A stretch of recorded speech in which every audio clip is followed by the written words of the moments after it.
So this dingy cave is where I've kept my bikes for the last 11 years or so, but changes in the air. This garage is no longer weatherproof really. It's got an old asbestos roof, and although I've plugged all the gaps, basically the roof's porous and so the water just seeps through, and at best we have a very damp environment, and at worst we get water dripping onto the bikes, and that's not good for the bikes. And the other thing is, this is not secure. You know, this is your average garage door. It's going to stop a thief for about 30 seconds. So that means we have to muck about with D-locks and cables and chains. So I've been looking around and I discovered Asgard. So Asgard's a British company. They make a whole range of bike sheds. They're not cheap, but they're all made of steel, which means that they basically last forever, and also they're very secure. Asgard trades on security, essentially. Now there's a whole range of different designs available, so you can get everything from storage for a single bike up to very large walk-in sheds. Of course, price is a factor, but also your site where you have available to put the shed. Now originally, I mean, I've got 4 bikes at the minute, but of those, really 2 of them are regularly used. And originally I was looking at the single bike solutions, and they do a vertical kind of storage locker where you basically stand the bike up on its back wheel, but it's limited by the width of the bars. And all my bikes are mountain bikes, and they've all got 71 or 72 centimetre width, and that just won't fit into those vertical storage lockers without loosening the bars and spinning them round, which is just impractical for wanting to take a bike out and ride it spontaneously. So this is something you'll need to be aware of when you're looking at I would encourage you, if you're looking at these solutions, to pay very close attention to the dimensions and match them to your bike. We'll say a fair bit more about that as we go. So anyway, what I settled on was an option called the Access unit, which is kind of this, I suppose, general form factor of a very large chest freezer. And this comes in 2 different sizes, or maybe 3, and the one I bought is the Access Plus, which is the largest of that form factor, and that's designed for 29er bikes, it says, and it's supposed to store up to 4 such bikes. Now that's another thing we'll talk about in a while. I bought a green one. This comes in a range of colours. You can get green, brown, grey, and I think a sort of ivory colour as well. So we went with the Access Plus. That's £700 essentially, or rather its basic price is just under £600, but I bought it with an option bundle, which includes 2 internal shelves for storage, a pair of padlocks, which you do need, a specific kind of disc padlock, some hooks for storage of accessories, and also a wooden floor. There's an optional wooden floor, which is something else we need to talk about because it has implications for the internal dimensions of the shed. So that option bundle added about £100. Well, incidentally, I also got a discount. If you have or are entitled to a blue light discount card, which essentially is if you work for police, fire, NHS, a whole bunch of different services, you can get a 15% discount, which is actually quite significant on something this price. I saved £105 from memory. So anyway, I bit the bullet and bought one of these to assemble myself. If you want Asgard to assemble this, by the way, they're going to charge you £225 extra to do that, which is absolutely no need to pay that. This is they say it's a 2-man job. It can be done by 1 man. I did it. So construction wise, it's nothing complicated. It's held together with self-tapping screws. They're steel self-tapping screws. They're easy enough to do, but it's a bit fiddly. As with all self-tapping screws, these things want to go in at all sorts of different angles, and so some of them are very tight. The ones in the corners, you've got to be careful not to put them in too tight, otherwise they strip the holes. I would advocate putting them in mostly by hand, which is easy enough to do. It does come with an instruction leaflet. The instruction leaflet is adequate, but is somewhat lacking.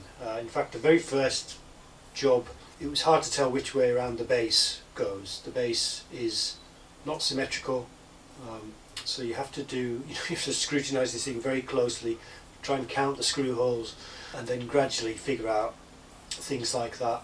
It didn't help actually. After figuring out which way around the base goes, the very first panel that you assemble was actually missing from my kit, or it wasn't missing. They'd sent me. You basically put the two rear panels on to the base first, and there's a left and a right, and they're different. And they actually sent me two left panels, and it took me a while. I was cursing the instructions, but at the end of the day, the instructions were okay. But it wasn't possible just by looking at the diagram to figure out that those two panels were different. Everything else about the package was correct. Well, having said that, the optional bundle package came with, as I say, 5 accessory hooks. They didn't come with screws at all. I suspect they were missing from the package. But other than that, the only error was 2 left rear panels instead of a left and right. So I was on the phone to Asgard. Luckily, I tried to do that on a weekday, phoned them up, and well, look, I don't want to make a big deal of this, but my query was handled pretty much as you'd expect, which is, first and foremost, they assume that you're an idiot and have done something wrong, so they invited me to send some photographs. So then there was a round of tap dancing where I had to persuade them that no, they'd sent me the wrong thing. But that said, once it was sorted out, the replacement panel turned up within 2 days.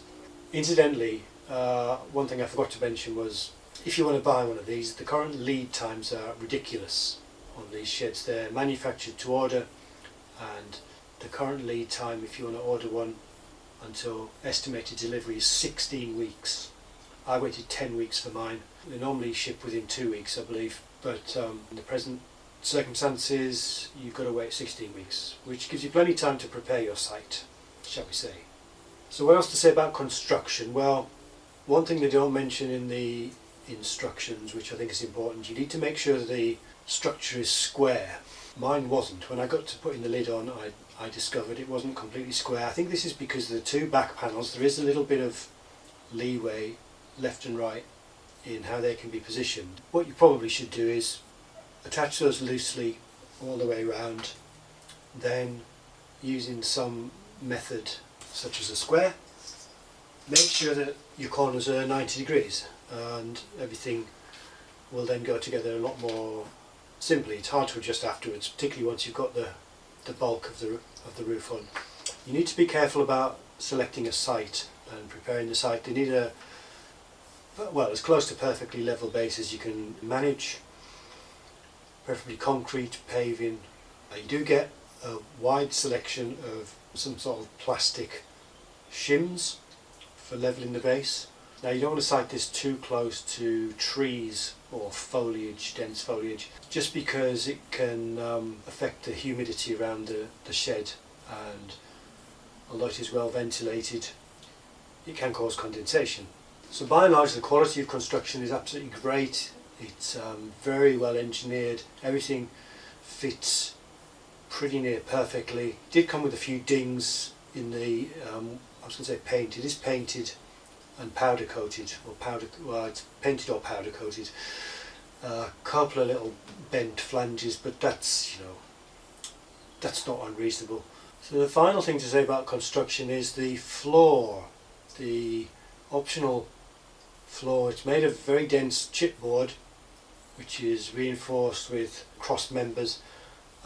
First thing to note about that is it's extraordinarily heavy. It's even heavier than the lid, and the lid's made of steel, don't forget. Now there's one thing it doesn't say in the instructions, which I would say you need to pay close attention to about this floor. If there's any doubt about whether you want to use this floor, I highly recommend that you attach some sort of handle to it, because once you get it in there, it's a very snug fit and you're not going to be able to get it out again. So I fitted a hand grip handle to mine, which I just had lying around, and that allows me to take it out again if I decide I don't want it. Now why would I do that? Well, one reason is this thing it adds, or in fact it removes a depth of about 6.5 to 7 centimetres from the internal volume of the shed. Now that doesn't sound like a lot, but it's significant. And it's significant because actually the internal dimensions are such that getting your bikes in can be quite marginal. And the real reason for this is, although this is a very large shed, the shape of it is, I mean, it's a bit of a mystery why they've made it this shape.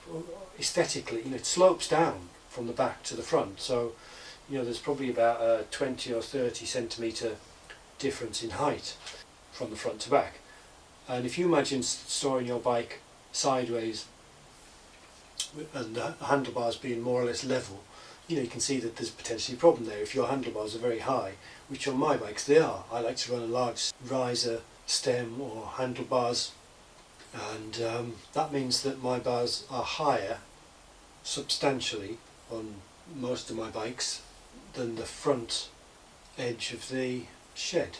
So again, this is why you need to scrutinise carefully the dimensions of the shed you're intending to buy, with specific reference to the bikes you want to put in it. And it's also why this claim of being able to store up to 4 bikes in this shed needs to be treated with a little bit of caution.